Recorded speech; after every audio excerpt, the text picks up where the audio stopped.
श्री राम जी ने बाली को छिपकर क्यों मारा?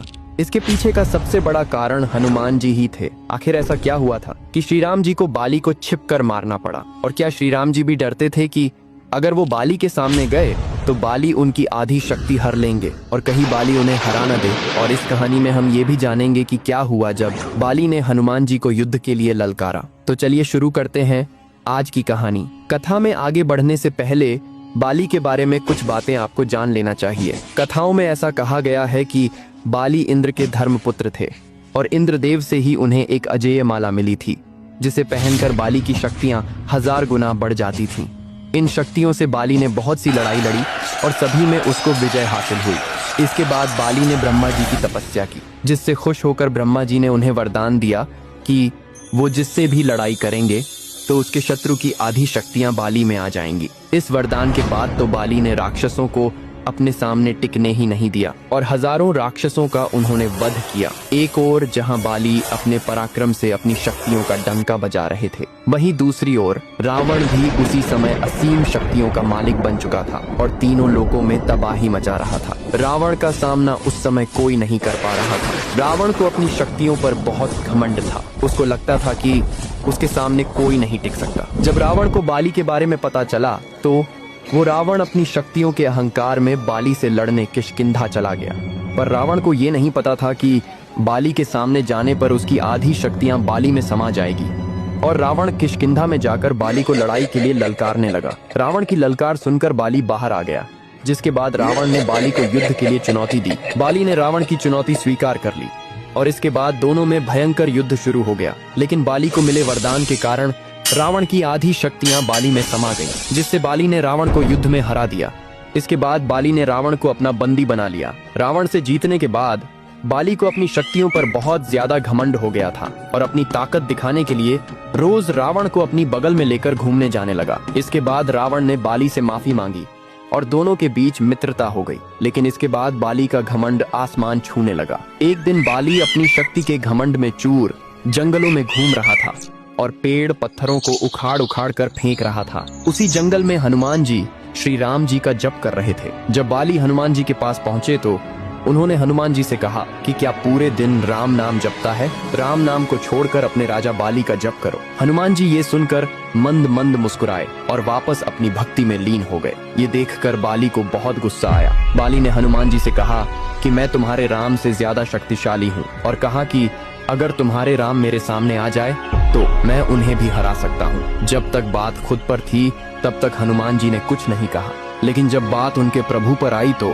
हनुमान जी नहीं रुक पाए और बाली से कहा कि हे वानर राज, मेरे प्रभु श्री राम जी से लड़ने से पहले क्या आप उनके इस दास हनुमान से लड़ना चाहेंगे? अपनी शक्तियों के घमंड में चूर बाली हनुमान जी से लड़ने को तैयार हो गए और बोले, कल भोर होते ही हम युद्ध क्षेत्र में मिलेंगे। ये कहकर बाली अपने कक्ष में चले गए और हनुमान जी वहीं राम नाम जप में लग गए। जब ब्रह्मा जी को इस बारे में पता चला तो वे हनुमान जी के पास गए और हनुमान जी से कहा कि वो ये युद्ध न करे। हनुमान जी ने ब्रह्मदेव जी को नमस्कार किया और बोले कि हे ब्रह्मदेव, जब तक बात मेरे तक थी तब तक मैंने कुछ नहीं कहा, लेकिन अब बात मेरे प्रभु पर आ गई है, मैं ये लड़ाई अवश्य करूंगा। ये सुनकर ब्रह्मदेव जी ने हनुमान जी से कहा कि हे हनुमान, ठीक है, आप युद्ध करो, लेकिन कल युद्ध में आप अपनी शक्तियों का सिर्फ 10वां हिस्सा ही लेकर जाए। बाकी शक्तियां श्री राम जी के चरणों में छोड़ जाएं और युद्ध के बाद वो शक्तियां आप वापस ले लेना। हनुमान जी ने ब्रह्मदेव जी की बात मान ली और अगले दिन युद्ध में अपनी शक्तियों का सिर्फ 10% हिस्सा ही वो अपने साथ लेकर गए। बाली ने सोचा कि हनुमान एक छोटा सा वानर मात्र है, इसे तो मैं इसकी बिना शक्तियां लिए ही हरा दूंगा। और दोनों के बीच युद्ध छिड़ गया। हनुमान जी जब लड़ाई में विजयी होने लगे तो बाली ने हनुमान जी की आधी शक्तियां लेने का आह्वान किया और जैसे ही हनुमान जी की शक्तियां बाली में जाने लगी तो बाली का शरीर धीरे धीरे विशालकाय होने लगा। बाली समझ नहीं पा रहा था कि ये क्या हो रहा है। बाली का शरीर फटने को हो रहा था। बाली को ऐसा लग रहा था मानो उसके शरीर के अंदर ज्वालामुखी फटने वाला हो। और अभी तो बाली ने हनुमान जी की शक्तियां लेना बस शुरू ही किया था, जिसे वो झेल नहीं पा रहा था। बाली बेहोश होने ही वाला था कि तभी ब्रह्मदेव जी बाली के सामने आए और बोले कि बाली, अगर अपनी जान बचाना चाहते हो तो हनुमान जी की नजरों से बहुत दूर चले जाओ। ये सुनकर बाली वहां से भागने लगा। जैसे जैसे बाली हनुमान जी से दूर जा रहा था वैसे वैसे उसका शरीर ठीक होने लगा और जब वो हनुमान जी से बहुत दूर चला गया तो बाली ने ब्रह्मा जी से इसका कारण पूछा। ब्रह्मदेव जी ने बताया कि हनुमान जी की शक्तियां असीमित और अपार हैं। उन शक्तियों को सिर्फ हनुमान जी ही संभाल सकते हैं और मेरे कहने पर हनुमान जी इस युद्ध में अपनी शक्तियों का सिर्फ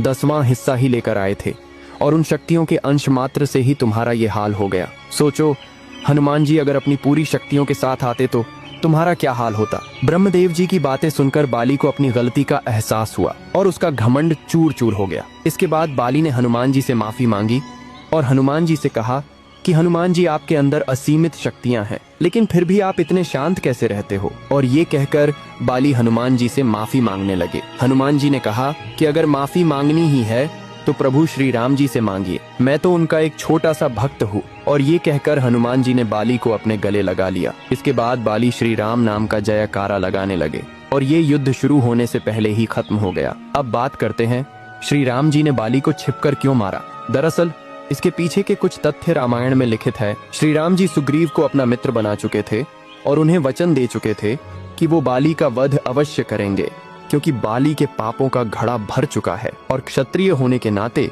उनको ये आदेश था कि अगर कहीं भी कोई पाप करता है तो पापियों को दंड अवश्य दिया जाए। बाली ने सुग्रीव को अपने राज्य से निकालकर सुग्रीव की पत्नी रोमा पर जबरन अपना हक जमा लिया था, जिसकी सजा सिर्फ मृत्यु थी और क्षत्रिय होने के नाते वो दंड श्री राम जी कैसे भी दे सकते थे। हालांकि दंड देने से पहले श्री राम जी ने सुग्रीव को बाली के पास एक आखिरी मौका देने के लिए भेजा भी था, लेकिन उसे बाली ने ठुकरा दिया था। श्री राम जी के कुल में एक प्रथा ये भी कि जब कोई जानवर पागल हो जाता है और मरने मारने पर उतारू हो जाता है तो उसका शिकार करना अनिवार्य हो जाता है, और बाली भी वानर प्रजाति से था जो सुग्रीव को मारने जा रहा था। इसलिए श्री राम जी ने बाली का शिकार किया, और शिकार तो छुपकर ही किया जाता है। अब बात करते हैं आखिरी तथ्य की। अगर श्री राम जी बाली के सामने आ जाते तो बाली को मिले वरदान के अनुसार बाली श्री राम जी की शक्तियों को अपने अंदर लेने का प्रयास करते।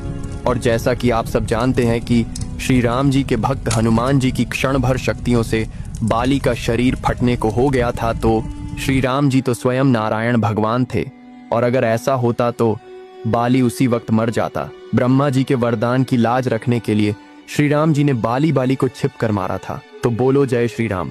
और अगर आज की कहानी आपको अच्छी लगी हो तो लाइक, सब्सक्राइब और कमेंट जरूर करें।